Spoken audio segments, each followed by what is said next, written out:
Mga bro, tuloy-tuloy ang pagpapalakas ng Philippine Air Force. Mukhang malapit ng madagdagan ng 12 pang FA-50 fighter jets ang ating fleet, at mas lumalapit pa ang posibilidad ng pagbili ng mas advanced na KF-21 Boracay. At hindi lang tayo ang humahanga sa FA-50 mga bro. Dahil sa ganda ng performance, abot kayang maintenance, at compatibility nito sa American fighter jets, lumawak ang production line ng KAI para tugunan ang global demand. Ibig sabihin, mas mabilis ang delivery at mas updated ang teknolohiya na pwede nating makuha. Pero teka, may mas malupit pang balita. Ang KAI ay naghahanda ng FA-50 Block 70, isang fully improved variant na posibleng maging game changer sa light fighter category. Kung sakaling ito ang maipasok natin sa inventory, abay ibang usapan na yan. Mas advanced, mas capable, at mas handa sa modernong labanan.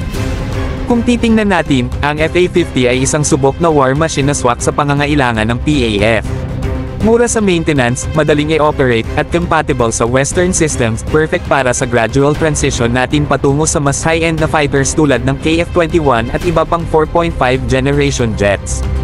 Ang tanong, kaya na bang ituloy ng Pilipinas ang pagbili ng KF-21? Well, kung mapalakas natin ang pondo at mapanindigan ang modernization plans, posible ito. Unti-unti nang nagkakaroon ng direksyon ng ating Air Force, at kung matutuloy ang additional FA-50s at future KF-21s, mas credible ang ating aerial defense laban sa anumang banta. Ito na ang panahon para seryosohin ang pagpapalakas ng ating hukbong panghimpapawid. Hindi na tayo basta umaasa lang sa lumang assets, unti-unti na tayong nagiging mas moderno, mas advanced, at mas handa para protektahan ang ating himpapawid.